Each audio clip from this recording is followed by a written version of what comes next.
안녕하세요.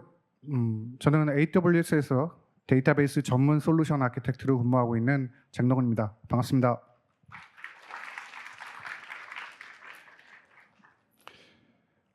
DBMS 분야에서 사실 뭔가 새롭고 흥미있는 그런 기술이 나올 때마다 사실 아직도 저는 가슴이 살짝 설레는데, 마침 이 자리를 빌어서 지금 말씀드릴 서버리스 분산 SQL DB인 아마존 오로라 DSQL에 대해서 말씀드릴 수 있게 되어서 굉장히 기쁘게 생각을 하고 있습니다.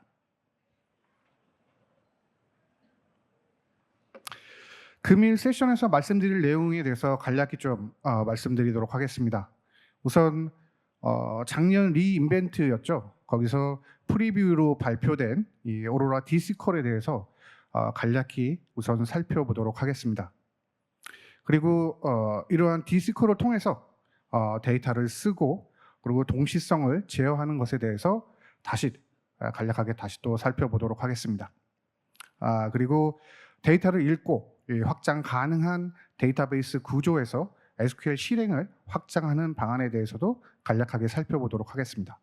그리고 마지막으로는 이런 멀티 리전을 포함한 확장성과 관련되어 있는 부분도 역시 살펴보도록 하겠습니다. 아마존의 오로라 DSQL의 특징 혹은 특성에 대해서 우선 살펴보도록 하겠습니다. 오로라 DSQL은 보시는 것처럼 트랜잭션 워크로드에 최적화되어 있는 관계형 SQL 데이터베이스입니다. 이는 OLTP 워크로드에 최적화되어 있다는 것을 의미하죠. 저희가 흔히 비즈니스 어플리케이션에서 주로 사용되는 이러한 그 OLTP 워크로드는 가령 예를 들어서 금융권의 입출금과 관련되어 있는 업무들을 생각을 하시면 좀 더 이해가 편하실 수 있을 것 같습니다. 그렇기 때문에 사실 저희가 다양한 워크로드들 중에 데이터에 관련되어 있는 리포팅을 한다든가 혹은 분석을 한다든가 하는 워크로드들이 있는데, 이러한 워크로드들은 사실 오늘 말씀드릴 오로라 DSQL과는 사실 적합하지 않다라고 말씀드릴 수 있을 것 같습니다. 이러한 분석이나 리포팅과 관련되어 있는 워크로드들이 필요하다면 AWS 내에 있는 다른 옵션, 가령 레드시프트와 관련되어 있는 이러한 다른 옵션들을 생각하시는 게 적합하다라고 생각이 됩니다. 두 번째로 오로라 DSQL은 확장성을 고려하여 설계되었습니다. 여기서 말하는 확장성은 확장과 축소 둘 다 의미를 하고 있습니다. 오로라 DSQL은 초당 수백만 건의 트랜잭션을 처리하는 어플리케이션을 위해서 사용하실 수도 있고요. 혹은 하루에 수십 건 혹은 초당 수십 건의 요청을 처리하는 어플리케이션을 위해서도 사용하실 수 있습니다. 이런 다양한 규모의 어플리케이션을 위해서 오로라 DSQL을 선택해서 사용하신다라고 하면 추후에 어떤 비즈니스가 성장함에 따라서 손쉽게 확장할 수 있는 그러한 데이터베이스 구조를 확보하실 수 있다는 것입니다. 다음은 오로라 DSQL은 서버리스로 구현되어 있습니다. 사실 이 서버리스는 지난 수년간 AWS에서 아주 지나치리 많이 강조되어 왔었던 부분이긴 합니다. 대표적으로 AWS에서 사용하고 계시는 S3라든가 다이나모DB 혹은 람다 등과 같은 이러한 서비스에서 사실 인프라스트럭처를 관리할 필요가 없다는 것은 굉장히 큰 장점 중에 하나죠.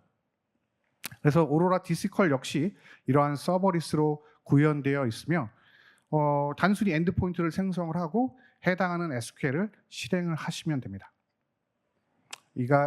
이러한 서버리스 구현으로 인해서 실제 유지보수와 관련되어 있는 패치라든가 혹은 다운타임 윈도우 혹은 새로운 워크로드를 위해서 읽기 복제본을 추가한다든가 하는 이러한 유지보수 관련되어 있는 작업들과 관련되어 있는 부분에서 크게 신경 쓰지 않으셔도 됩니다.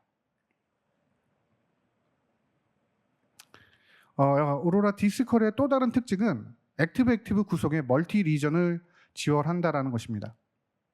사실 이 관계형 데이터베이스의 그런 환경 혹은 구조에서 쓰기 관련되어 있는 확장성을 확보한다는 것은 굉장히 쉬운 일이 아닙니다. 오로라 디스컬은 구조적으로 액티브 구성이 가능하도록 구현되어 있고 이게 멀티 리전으로 확대할 수 있게끔 구현되어 있기 때문에 이러한 쓰기 관련되어 있는 확장성을 확보할 수 있을 뿐만 아니라 보다 장애에도 손쉽게 대응할 수 있는 구조를 갖출 수 있었습니다. 다음으로 포스트그레스QL과 호환된다라는 것입니다. 실제 IT 시스템과 관련되어 있는 부분들을 운영하거나 데이터베이스를 운영하실 때 기존에 사용해 왔었던 기술이나 환경을 이용할 수 있다라고 하면 사실 굉장히 큰 장점이 될 수 있겠죠. 오로라 디스컬은 포스트그레스QL과 호환되는 구성을 가지고 있기 때문에 기존의 포스트그레스에서 사용했었던 클라이언트 혹은 CLI 드라이버 이런 부분들을 활용할 수 있을 뿐만 아니라 기존에 작성되었던 포스트그레스QL과 관련되어 있는 코드들도 큰 그런 수정 없이 오로라 디스컬에서 사용할 수 있다라는 장점을 가지고 있습니다. 마지막으로 오로라 디스컬은 AWS의 클라우드 구축과 운영 경험을 바탕으로 구현되었습니다. 이는 수년간 AWS에서 클라우드와 관련되어 있는 시스템을 관리 운영하면서 얻은 수많은 노하우들이 이 오로라 디스컬에 녹아져 있다는 것을 의미할 뿐만 아니라 사실은 AWS 내에 있는 다양한 분석이 됐든 기타 다양한 그런 서비스과의 통합에서도 보다 유리하게 손쉽게 통합할 수 있는 그러한 장점들을 가질 수 있다는 것들을 의미합니다.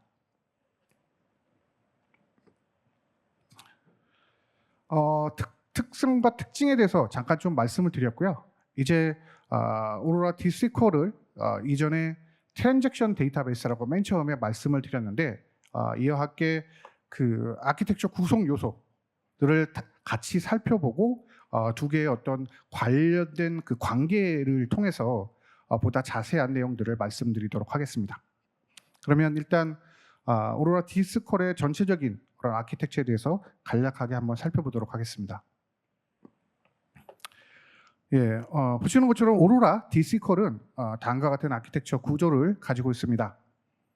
크게는 이제 멀티 리전 하에서 서로 독립적인 5개의 주요한 컴포넌트들로 구성되어 있습니다. 위에서부터 차례대로 라우터, 쿼리 프로세서, 주디케이터, 그다음에 저널, 그리고 스토리지 이렇게 각각의 구성 요소들은 본연의 확장성과 함께 장애에 대한 복원력을 보유하고 있습니다.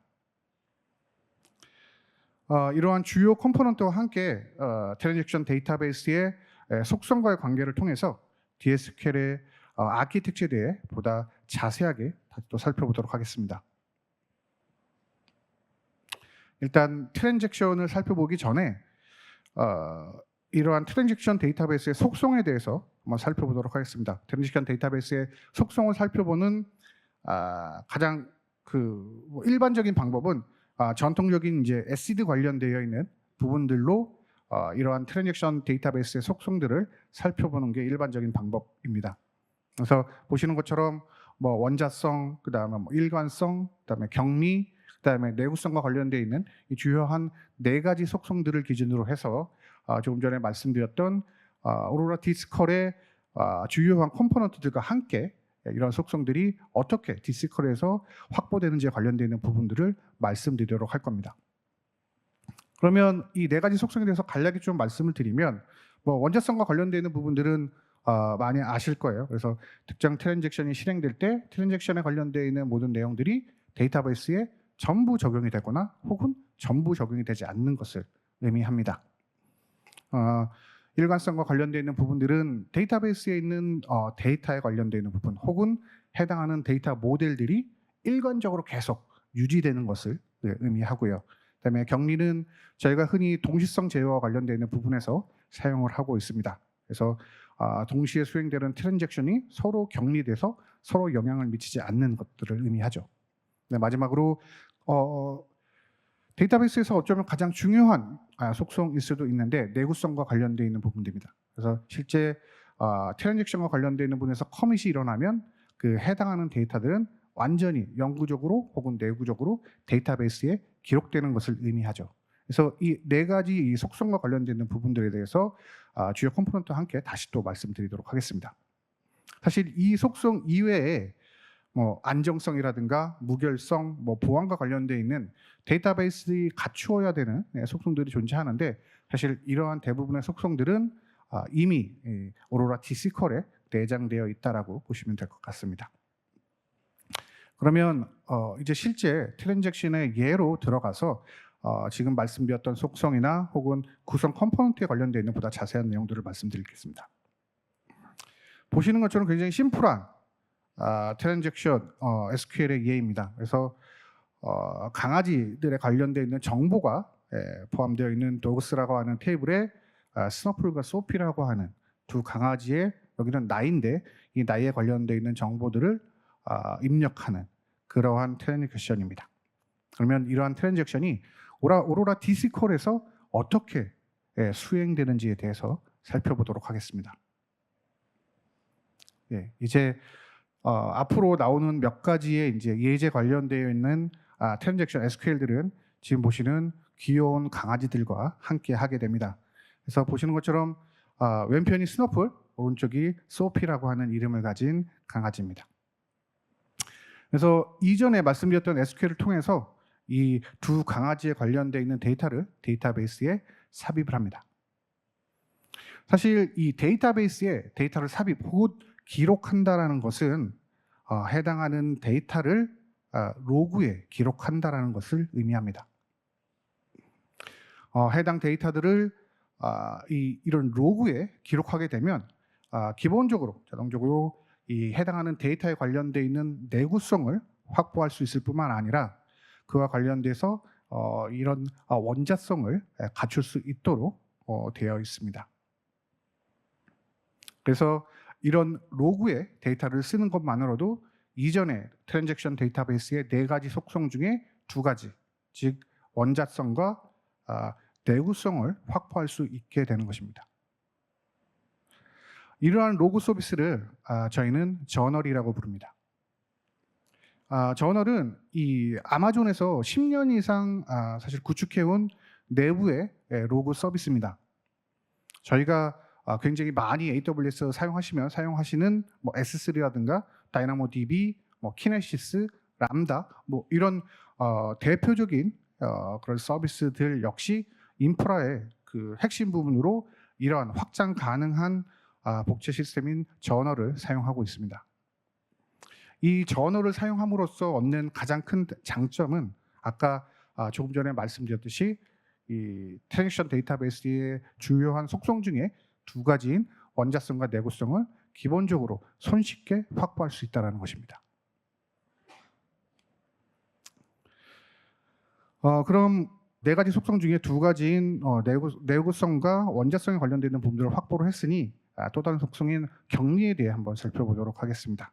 뭐 가령 예를 들어서 동일한 데이터, 이 동일한 행 혹은 동일한 뭐 아이디를 가진 데이터를 데이터베이스에 기록하려고 하면 어떻게 될까요? 혹은 충돌하는 동일한 데이터에 관련돼서 충돌하는 두 개의 트랜잭션을 둘 다 커밋되지 않도록 하려면 어떻게 해야 할까요? 이와 관련되어 있는 물음에 해답을 주는 것들이 바로 격리입니다. 사실 기존 전통적인 데이터베이스 구조에서 이 모놀리틱한 데이터베이스 구조에서 이 오로라 T-SQL은 이 트랜잭션 실행을 하는 각 그 작업의 부분들을 확장 가능한 분산 계층으로 분해했습니다. 그래서 여러 그런 SQL을 실행하는 각 그 작업들에 관련되는 부분들을 아까 말씀드린 주요한 컴포넌트들로 이제 분해해서 각각을 독립적으로 확장할 수 있고 운영할 수 있도록 구성을 해놨는데, 이러한 분산 계층 서비스 중에 지금 말씀드린 주디케이터라고 하는 부분들이 이러한 조금 전에 말씀드린 트랜잭션 충돌과 관련되어 있는 격리를 구현하도록 제공하고 있습니다.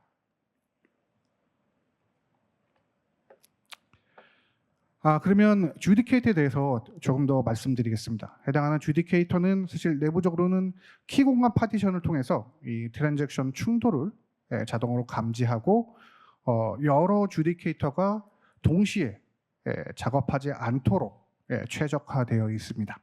하지만 특정 케이스에 따라서는 여러 주디케이터가 동시에 작업을 해야 되는 케이스도 발생할 수 있는데 이러한 상황에서는 보시는 것처럼 분산 커밋 프로토콜이라는 것들을 이용해서 이와 관련되어 있는 부분들 작업을 동시에 할 수 있도록 지원을 하고 있습니다. 사실 오로라 DC콜에서 이런 그 2단계 커밋의 변형인 분산 커밋 프로토콜은 내부적으로는 병렬화되어 있기 때문에 이러한 격리뿐만 아니라 장애에도 보다 손쉽게 대응할 수 있는 구조들을 가지고 있습니다.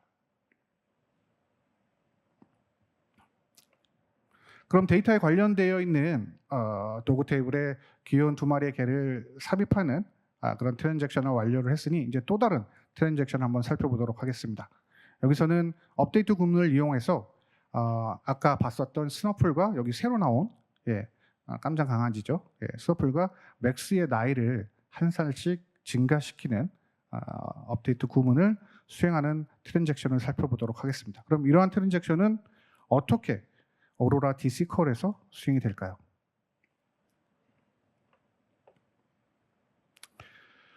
이러한 트랜잭션을 수행하기 위해서는 우선 해야 할 일은 저널 내에 아까 이 데이터가 영구적으로 그러니까 내구성을 갖도록 보관되는 이 데이터가 쓰여진다라는 것들은 로그에 데이터를 쓴다라는 것들을 의미한다라고 말씀을 드렸어요. 그래서 해당하는 저널 내에 데이터가 있다면 이러한 저널 내 데이터를 가져와서 인덱싱하고 이런 조금 전에 말씀드렸던 맥스와 스너플의 현재 나이를 찾아야 거기에 한 살을 더할 수 있기 때문에 현재 나이를 좀 더 쉽게 찾을 수 있도록 이 저널을 기반으로 데이터를 구조화해야 합니다.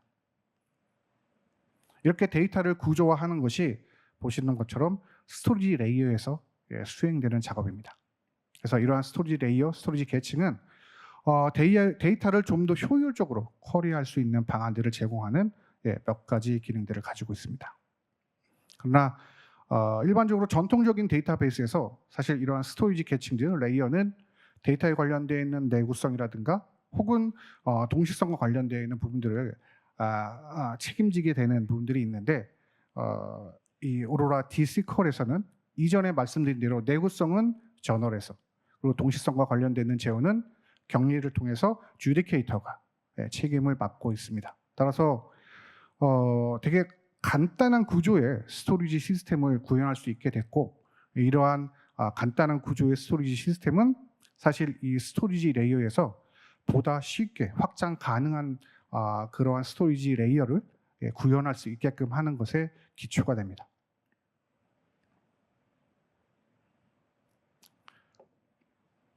그러면 조금 전에 말씀드렸던 이런 스토리지 레이어 구조와 더불어서 저널과 관련되어 있는 부분들도 어떻게 확장이 되는지 또 같이 살펴보도록 하겠습니다. 보면 이런 조금 전에 말씀드렸던 스토리지 레이어에서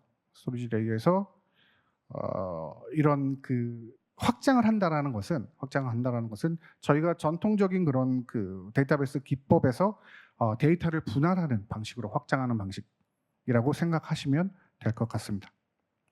그래서 쉽게 워크로드가 증가하면 더 많은 데이터들을 저장하기 위해서 이제 더 많은 스토리지 노드들을 분할하고 확장해서 그와 관련되어 있는 더 많은 워크로드들을 처리하는 방식으로 확장성을 확보하고 있습니다.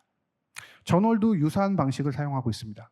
그래서 실제 저널과 관련되어 있는 확장성에서 해당하는 저널들은 원하는 키를 기반으로 해서 원하는 만큼 분할해서 확장할 수 있는 구조를 갖고 있습니다. 그래서 이러한 분할해서 확장하는 구조들을 통해서 스토리지 레이어와 저널들을 확장할 수 있습니다. 아까 스토리지 레이어 잠깐 말씀드리면서 잠깐 그런 말씀을 좀 드렸어요. 그러니까 뭔가 쿼리를 수행하는 데 있어서 굉장히 효율적으로 수행할 수 있는 기능들이 추가가 됐다라고 말씀을 드렸는데 저희는 푸시다운이라고 부릅니다. 푸시다운이라는 용어는 많이 들어보셨을 거예요. 그래서 실제 이 쿼리를 처리하는 데 있어서의 일부 작업 명령들을 스토리지로 내려서 스토리지에서 그와 관련되어 있는 쿼리 처리하는 부분들을 수행하도록 하는 부분인데, 보시는 것처럼 뭐 스캔이라든가 집계 혹은 프로젝션과 관련되어 있는 이러한 작업들을 푸시다운을 통해서 처리하게 됩니다. 그러면 이러한 푸시다운을 통해서 사실은 이런 쿼리 프로세서와 스토리지 영역 간의 데이터의 왕복들이 데이터를 처리하기 위해서 필요한데, 이러한 부분들을 최소화할 수 있음으로 해서 이런 분산 시스템에서의 성능에 많은 영향을 미칠 수 있습니다. 좀 복잡한 마지막으로 복잡한 쿼리를 잠깐 살펴보도록 하겠습니다. 여기서는 뭐 도구 테이블에서 데이터를 읽고 값을 변경하는 그런 조금 복잡한 쿼리인데, 이 쿼리에서 말씀드리고 싶은 것들은 이 해당하는 SQL 라인 사이에 어플리케이션 코드와의 그런 어떤 왕복되는 그런 작업들, 상호작용들이 필요할 수 있다는 것들입니다. 이러한 상호작용들이 사실은 이런 그 쿼리를 수행하는 데 있어서의 어떤 확장성 혹은 독립성과 관련되어 있는 부분들을 구현하는 데 굉장히 큰 걸림돌이 될 수 있습니다. 그래서 이러한 부분들이 확장성을 갖도록 하기 위해서는 완전한 컴퓨팅 관련되어 있는 레이어가 필요하게 됩니다. 이러한 레이어들을 저희는 사실 AWS에서 그동안 많이 홍보를 하고 제공을 해드렸어요.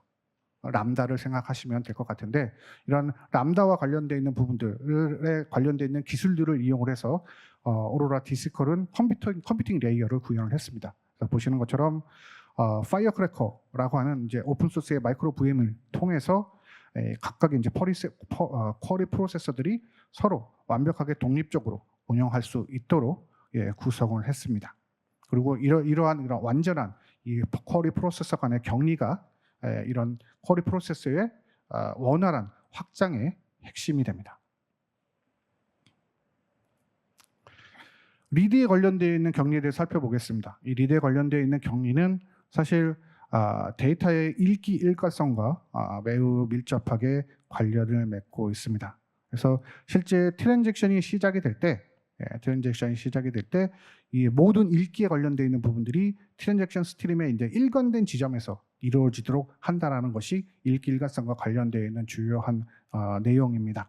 그래서 이런 읽기 일관성을 수행하기 위해서는 내부적으로 AWS의 타임싱크 서비스라고 하는 부분들을 활용을 합니다. 그래서 이런 타임싱크 서비스를 통해서 이 전체 트랜잭션 내에 일관된 그런 수명 동안 트랜잭션 내에 그 일정하게 그 시간 관련되어 있는 부분들을 기준으로 해서 트랜잭션의 전체 수명 동안 일정하게 유지할 수 있도록 하는 부분입니다. 이건 예를 통해서 잠깐 좀 말씀을 드릴게요. 그래서 가령 시간 t에 관련되어 있는 데이터를 읽겠다라고 요청이 들어온다라고 하면 스토리지 내에 아까 저널에 있는 데이터들을 인덱싱하고 뭐 여러 가지 좀 더 효율적으로 데이터를 읽을 수 있도록 관리한다라고 했는데, 이러한 이 데이터를 구조화하는 것 중에 하나가 이처럼 각 버저닝된 데이터들을 이 스토리지 내에 구현해서 가지고 있다라는 것입니다. 그래서 이렇게 버저닝된 데이터들을 이용을 해서 사실 시간 t에 관련되어 있는 데이터를 읽겠다 하면 지금 보시는 것처럼 스너프를 이렇게 짓고 있죠. 이런 해당 시점의 데이터들을 읽게 함으로써 트랜잭션에서 일관된 데이터들을 읽을 수 있도록 보장하는 부분들을 구현하게 됩니다. 그래서 지금까지 말씀드린 대로 트랜잭션 데이터베이스의 4가지 주요한 속성들, 그리고 오로라 디스컬이 가지고 있는 그런 주요한 구성 컴포넌트들, 뭐 라우터라든가 쿼리 프로세서, 주디케이터, 저널, 그다음에 스토리지, 이와 관련되는 부분들이 각각 독립적으로 구성되어 있고 서로 확장 가능한 그런 구성들을 가지고 있기 때문에 다양한 워크로드에 손쉽게 확장할 수 있는 구조적 특징을 가지고 있다라는 부분까지 말씀을 드렸습니다. 지금까지 이제 오로라 디스컬의 아키텍처에 대해서 아주 간략하게 한번 살펴봤습니다. 이제부터는 데이터베이스 전문 솔루션 아키텍트인 정대련님께서 이 오로라 디스컬의 격리 및 멀티리전 구성에 대해서 좀 더 자세하게 말씀해 주실 것입니다. 예, 안녕하세요. 저는 데이터베이스 전문 솔루션 아키텍트 정다령입니다. 이번 시간에는 이제 DSQL의 아이솔레이션, 즉 격리에 대해서 조금 살펴보겠습니다. 데이터베이스에서는 동시에 실행되는 이제 여러 트랜잭션들 간에 하나의 트랜잭션에 이제 접근하는 다른 트랜잭션들을 이제 통제하기 위해서 이런 격리라는 걸 사용합니다. 일반적으로 뭐 리드 커미트나 리피터블 리드 또는 시리얼라이제이블 등 다양한 격리 수준이 있고, 각 격리 수준의 그 엄격성에 따라서 뭐 트랜잭션의 일관성을 높이느냐 또는 동시성을 높이느냐 이런 것들을 결정하게 됩니다. 만약 트랜잭션에 대한 격리가 제대로 보장되지 않으면 이제 커밋되지 않은 데이터가 이 트랜잭션 안에서 보여지거나 또는 트랜잭션 내에서 쿼리를 반복적으로 읽을 때 값이 계속 변경되거나 이런 문제들이 발생되기 때문에 이런 신뢰할 수 있는 데이터 처리를 위해서 격리는 아주 필수적인 요소입니다. 그러면 이 분산 데이터베이스인 디스콜에서는 이런 격리를 어떻게 구현하고 어떻게 동작하는지를 살펴보겠습니다. 자, 먼저 트랜잭션을 하나 시작했다고 가정을 해봅시다. 그러면 이 트랜잭션마다 자기 트랜잭션에서 읽는 데이터의 복제본을 만들게 됩니다. 그러면 이제 각 트랜잭션들마다 고유한 자신만의 버전의 데이터에 대한 스냅샷이 만들어지는데, 이때 앞서서 보신 것처럼 디스콜에서는 이 시간 정보를 사용하는데 내부적으로 AWS 타임싱크를 통해 가지고 아주 정밀한 시간 정보를 사용합니다. 이제 먼저 트랜잭션이 시작되면 앞에서 보신 것처럼 쿼리 프로세스라는 내에서 트랜잭션이 처리가 되고, 이때 그 현재 시각을 스타트 타임으로 선택해서 가지고 옵니다. 그리고 트랜잭션이 실행될 때 이 사용되는 데이터를 스토리지로부터 정확하게 이 스타트 타임에 대한 시간을 요청해서 읽어오게 됩니다. 그 다음에 데이터를 읽거나 쓰게 되면 이제 쓰기 작업으로 변경된 내용은 쿼리 프로세스 내에서 임시 저장됩니다. 업데이트 또한 기본적으로 데이터를 읽어서 변경해서 쓰는 작업이므로 마찬가지로 셀렉트나 인서트와 동일하게 이 쿼리 프로세서 내에서 모두 실행이 됩니다. 그러면 이러한 작업이 완료된 데에는 이제 트랜잭션을 커밋하게 되는데, 이때 커밋하는 시점에서 격리 규칙을 체크하여 가지고 과연 이 트랜잭션을 허용할지 말지 이런 부분들을 결정하게 됩니다. 앞에 트랜잭션 과정을 보면 이제 마지막 단계에서 커밋이 발생되기 전까지 트랜잭션이 시작하고 데이터를 읽고 쓰는데 어떤 코디네이션 작업도 필요하지 않습니다. 그러니까 다른 트랜잭션들이 이 동일한 데이터에 대해서 어떻게 처리하든지 간에 전혀 관여하지 않습니다. 사실 이 부분이 디스코에서 매우 중요한데요. 왜냐하면 분산 데이터베이스를 기본으로 아키텍처로 만들었기 때문에 이 확장성이나 레이턴시가 매우 중요한데, 이 수많은 트랜잭션들이 동시에 실행되기 위해서는 이런 코디네이션, 즉 개입과 같은 과정이 최소화되는 것이 매우 중요합니다. 따라서 이 부분이 디스콜에서 매우 중요하게 보는 최적화 포인트라고 볼 수 있습니다. 그리고 이제 여러분들이 보시는 이제 많은 트랜잭션들은 이제 기본적으로 여러 트랜잭션들 간에 이제 컨트롤을 하기 위한 어떤 메커니즘이 필요한데, 보통은 비관적 동시성 락을 제어를 많이 사용합니다. 이 말은 잠금을 통해 가지고 하나의 트랜잭션이 실행되는 동안 다른 트랜잭션들이 이제 기다리게 하는 방식입니다. 그런데 이 방식을 사용하지 않고 디스콜은 낙관적 동시성 제어라는 방식을 선택했습니다. 이게 어떤 의미냐면, 여러 가지 트랜잭션들이 같은 데이터를 동시에 접근하더라도 기본적으로 락을 통해 가지고 하나의 트랜잭션이 다른 트랜잭션을 기다리거나 이렇게 하지 않고, 각각의 트랜잭션은 독립적으로 실행된 다음에 마지막 커밋 여부에서만, 커밋 단계에서만 격리 규칙을 실행해서 커밋 여부를 결정하게 됩니다. 사실 이러한 방식은 트랜잭션들 간의 여러 간의 동시에 굉장히 많이 실행되게 되면, 이 락을 기다리게 되면 여러 가지로 이제 그 트랜잭션에 대한 지연이나 오버헤드들이 발생하는데, 이런 것들을 없애고 결과적으로 동시성이나 처리량을 더 높이기 위한 디스콜의 선택이라고 보시면 됩니다. 네. 그러면 이러한 동시성, 낙관적 동시성 제어를 기반으로 해서 디스콜이 채택한 격리 수준은 스트롱 스냅샷 격리 수준입니다. 앞에서 말씀드렸다시피 데이터베이스에서는 다양한 격리 수준이 있는데 이 스트롱 스냅샷 격리는 포스트그레스에서 리피터블 리드라고 하는 일반적으로 가장 보편적으로 사용되는 격리 방식입니다. 엄밀히 말씀드리면 이는 안시 표준의 리피터블 리드와는 조금 다른데 사실 트랜지션을 반복적으로 읽을 때 이 조회 결과가 달라져서 일관성을 해칠 수 있는 팬텀 읽기라는 부분을 기본적으로 방지한 격리 수준이라고 볼 수 있습니다. 이 스트롱 스냅샷 격리는 매우 중요한 두 가지 특징을 가집니다. 하나는 이 스트롱이라는 말에서 볼 수 있듯이 강한 일관성을 하는데 이 의미는 일반적으로 매우 엄격한 격리 수준은 시리얼라이제이블과 같은 거에 가까운 격리 수준을 제공한다는 걸 의미합니다.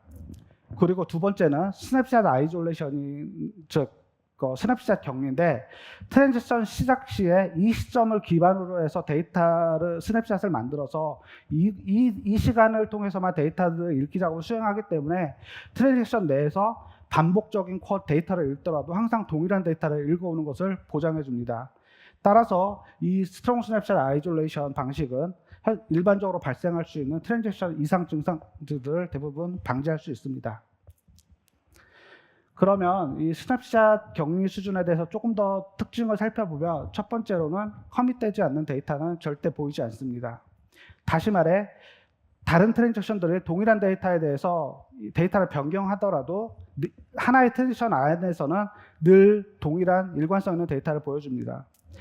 사실 DC퀄에서는 이걸 구현하는 방법이 사실 어렵지가 않은데 그 이유는 앞에서 설명드린 쿼리 프로세서라는 것이 각각의 트랜잭션마다 독립적으로 생성되게 되고 이 쿼리 프로세서 간에는 서로 통신하지 못하도록 설계되어 있습니다. 그래서 이 DC퀄 구조 자체적으로 하나의 트랜잭션이 다른 트랜잭션이 변경하는 데이터나 이런 것들을 볼 수 있는 방법은 전혀 없습니다. 두 번째는 이제 읽기는 반복 가능합니다. 이 의미는 데이터를 하나의 트랜지션 안에서 여러 번 읽더라도 동일한 데이터가 보여집니다. 물론 여러분이 그 트랜지션 안에서 읽고 동일한 데이터를 쓰게 된다면 물론 그 두 개는 합쳐진 결과를 보여줍니다. 그리고 세 번째는 모든 읽기는 논리적 한 시점으로부터 이루어집니다. 이 의미는 아까 말씀드린 것처럼 이제 트랜지션이 오픈됐을 때 그 시간을 기준으로 이루어지고 이는 행이나 테이블, 스키마 모두에 걸쳐서 전반적으로 이루어집니다. 그리고 이제 네 번째 마지막에 이제 중요한 포인트인데 이제 충돌이 발생되는 경우에 쓰기 작업은 거부됩니다. 이 말은 즉 동일한 행에 대해서 만약에 쓰기 작업을 하게 되는 두 개의 트랜지션이 있다면 둘 중 하나는 커밋 단계에서 반드시 거부됩니다. 사실 DC퀄을 이제 사용하시면 이 부분들을 반드시 알고 있어야 되는 중요한 특징인데 트랜잭션들이 충돌될 때 이제 커밋이 실패하거나 또는 재시도하도록 구현해야 될 필요가 있습니다. 예를 들어서 여기 두 개의 각각 다른 트랜잭션이 있습니다. 이 화면을 보시면 두 개의 트랜잭션은 동일한 행을 읽고 하지만 서로 다른 행을 업데이트하는 트랜잭션입니다. 이 스트롱 스냅샷 격리 수준에서는 이 두 개의 트랜잭션이 모두 커밋이 가능한데 만약에 DC퀄이 선택한 낙관적 동시성 제어에서 만약에 격리 수준을 시리얼라이제이블로 선택했다면 사실 이 둘 중에 하나는 커밋을 완료할 수 없습니다.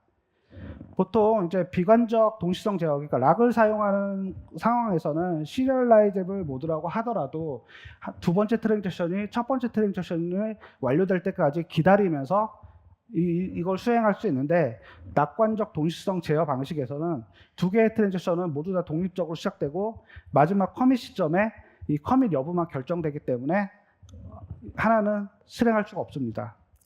그래서 이 부분을 어플리케이션 관점에서 보신다면 DC퀄에서는 어떤 데이터를 읽든지 간에 특별히 조심해야 될 필요는 없게 됩니다.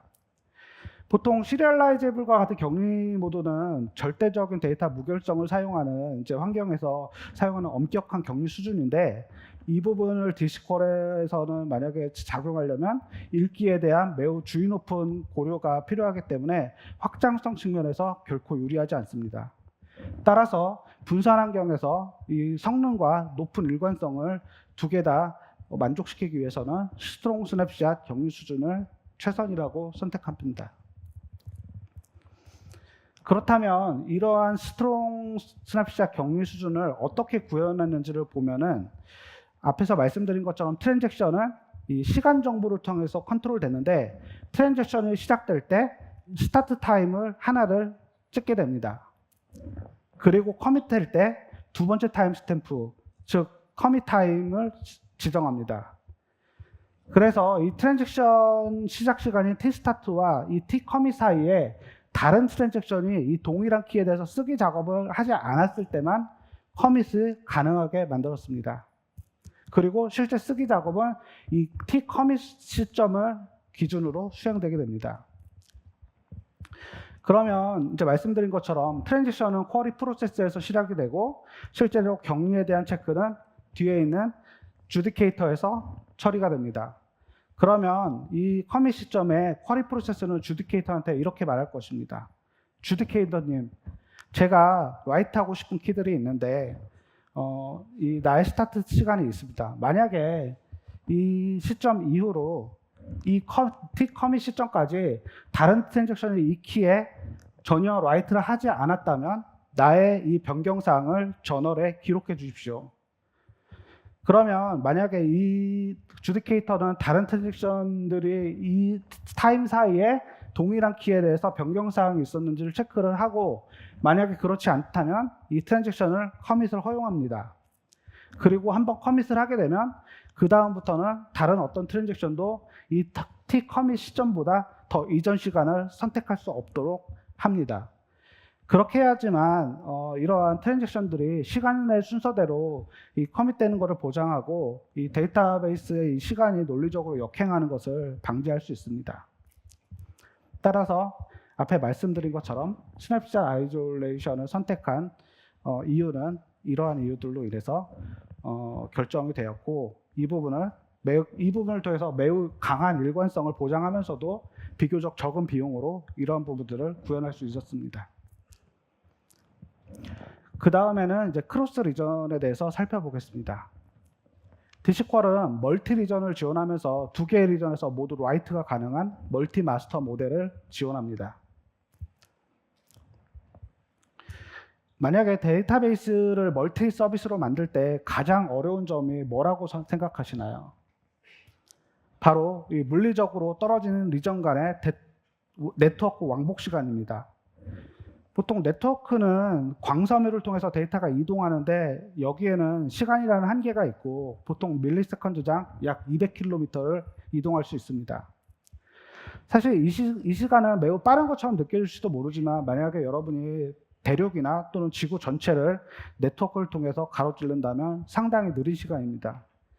예를 들어 한국과 미국 사이에는 약 왕복 거리가 21,400km 정도 되는데 네트워크가 한 번 왕복하는데 걸리는 시간은 약 107ms가 걸리고 이는 상당한 지연으로 체감될 만한 그런 시간입니다.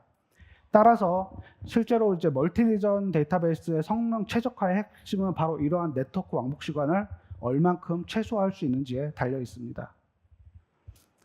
그래서 이제 이 부분을 다시 트랜잭션 커밋을 통해서 예를 들면 사실은 트랜잭션들이 사용할 때 앞에서 말씀드린 것처럼 어떤 코디네이션 작업도 필요하지 않습니다. 하지만 멀티 리전에서 만약에 커밋을 하게 되면 어쩔 수 없이 리전 간에 이제 코디네이션이 필요한데 첫 번째 이유는 멀티 리전 각각에서 실행되는 모든 트랜잭션에 대해서 격리를 체크하기 위해서 코디네이션이 필요하게 됩니다. 그런데 그보다 더 큰 이유는 물리적으로 떨어진 그 다른 리전에 데이터를 복제해야 된다는 점입니다.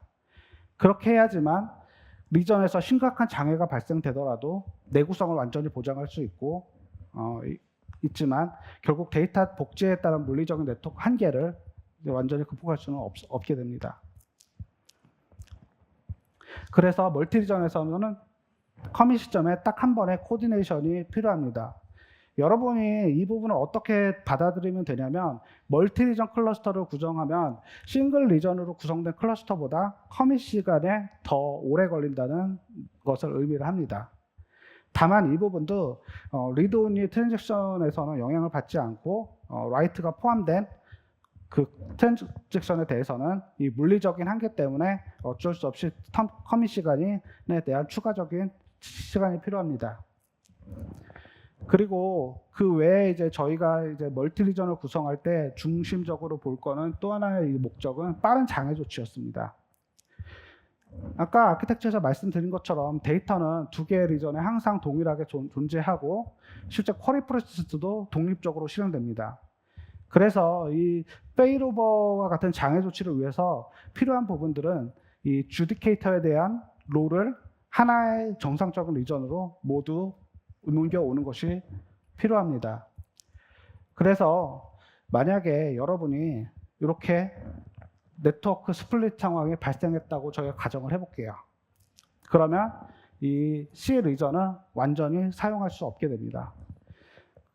멀티 리전을 만들게 되면 이렇게 A, B, C 리전 3개로 확장되는데 이 A와 C 리전은 여러분이 어플리케이션을 연결해 사용하는 실제 액티브 리전으로 볼 수 있고 B 리전은 위트니스 리전이라고 해서 스토리지는 가지고 있지 않고 저널만 가지고 있습니다. 이렇게 구성된 이유는 네트워크 스플릿이 발생했을 때 이제 커밋을 어디까지 이 3개 리전 중에 2개만 커밋이 완료되면은 실제로 커밋이 완료됐다고 판단하기 위한 어떤 메이저리티를 결정하는 그러한 아키텍처로 사용되는 그런 리전입니다. 그래서 페일오버가 완전히 발생되면 첫 번째는 리드는 로컬 리전 내에서 완료되기 때문에 관계없고 쓰기 리전도 이제 로컬 리전만으로 전환됐습니다. 그리고 주디케이터들은 실질적으로는 데이터를 가지고 있는 건 아니기 때문에 주디케이터들은 롤만 옮겨야 되기 때문에 리더십 롤이 정상 리전으로 넘어옵니다. 그리고 저널은 이 페일된 리전 외에 나머지 2개의 리전은 정상적으로 라이트가 가능하기 때문에 이미 메이저 리전으로 확보가 되고 마지막으로 스토리지 또한 항상 복제되어 있기 때문에 전체적으로 데이터 손실 없이 이 상황이 되면 A 리전에서 서비스를 일관성 있게 이어나갈 수 있습니다. 자, 여기까지 빠르게 DHCOR의 아키텍처에 대해서 살펴봤는데요. 저희는 여러분들이 이러한 DHCOR을 어떻게 활용할지 무척이나 기대하고 있습니다. 따라서 저희는 여러분의 소중한 피드백을 기다리는데 만약 사용해 보시고 현재 제공 중인 기능이나 의견이나 또는 추가되었으면 하는 기능들 또는 성능에 대한 경험들을 저희에게 공유해 주시면 감사하겠습니다. 저희가 현재 DHCOR은 프리뷰로 사용 가능한데 이런 프리뷰를 지원하는 이유 또한 여러분들의 피드백을 받아서 정식적으로 서비스가 론칭될 때에는 조금 더 여러분의 요구사항을 잘 부합해서 런칭하기 위함이니 많은 피드백을 주시면 감사하겠습니다. 현재 DHCOR의 프리뷰는 US 리전에 공개되어 있고 여러분들은 AWS 콘솔을 통해 가지고 즉시 사용해 볼 수 있습니다. 직접 사용해 보시고 여러분의 생각을 들려주시면 감사하겠습니다. 감사합니다.